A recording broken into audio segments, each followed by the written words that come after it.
अस्सलाम वालेकुम friends, channel dramas promo पर आपको खुश आमदीद। व्यूअर्स, आज हम आपको ड्रामा सीरियल मेरा दिल मेरा दुश्मन की अगली किस्त के बारे में बताएंगे। फ्रेंड्स, जैसे कि आपने देखा कि परवीन बेगम कभी भी आयशा को दिल से अपनी बहू बनाने के लिए तैयार नहीं थी।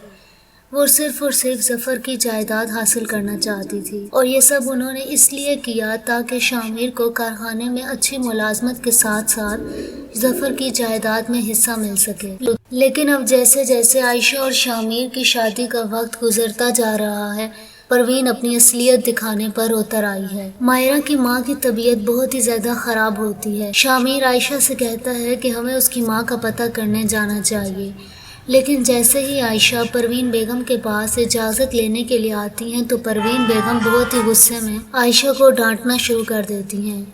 वो आयशा से कहती हैं कि वो तुम्हारी सगी माँ नहीं है जो तुम उसका पता करने जा रही हो, वो तुम्हारी सौतेली माँ है। उसका और उसके ख़ानदान से तुम्हारा कोई ताल्लुक़ नहीं है।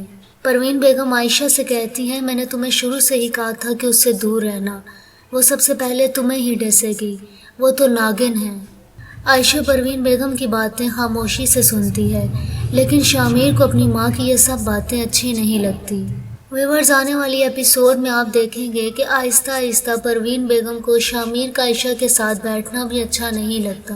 और इसी तरह एक दिन आयशा और शामिर कमरे में बैठे बातें कर रहे होते हैं तो परवीन बेगम आ जाती हैं। वो शामिर से कहती हैं कि क्या हर वक्त अपनी बीवी के साथ बैठे रहते हो, तुम्हें अब्बू बुला रहे हैं, उनकी बात सुनो।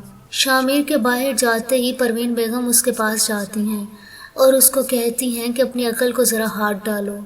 शादी तो तुम्हारी आयशा के साथ हो गई है, अब कारखाने में अपने कदम जमाओ। जफ़र से कहो कि तुम्हें कारखाना तुम्हारे नाम कर दे और अब आयशा के ज़रिए जफ़र की जायदाद हासिल करने की कोशिश करो। शामिर अपनी माँ की ये सब बातें सुनकर बहुत ज़्यादा गुस्से में आता है और कहता है कि मैंने आयशा से जायदाद के लिए शादी नहीं की और ना ही मुझे ये सब कुछ चाहिए, आप भी सब की ज़िद करना अब छोड़ दें। और दूसरी तरफ जब जफ़र मायरा की माँ का पता करने हस्पताल जाता है तो उसी वक्त वहाँ एमन और अली भी आए होते हैं। एमन की नज़र जैसे ही अपने चाचू पर पड़ती है तो वो अली से कहती है कि अली चाचू, और दोनों अपना मुँह छुपाने की कोशिश करते हैं। एमन की किस्मत अच्छी होती है जो उस वक्त जफ़र की नज़र उस पर नहीं पड़ती, लेकिन घर जाते ही जफ़र और शामिर एमन और अली के मुतालिक बात करते हैं और जवाब में शामिर अपने चाचू से कहता है कि मैं एमन को किसी भी सूरत माफ़ नहीं करूँगा, उसने जो कुछ हमारे साथ किया है उसे उसका बदला देना पड़ेगा। और दूसरी तरफ व्यूअर्स, जब बार बार कोशिश के बावजूद अली शामिर के हाथ नहीं लगता तो अब शामिर एक फ़ैसला करता है। शामिर किसी को पैसे दिलवा कर अली को जान से मरवा देता है। अली बहुत ही क्रिटिकल कंडीशन में हस्पताल दाखिल होता है।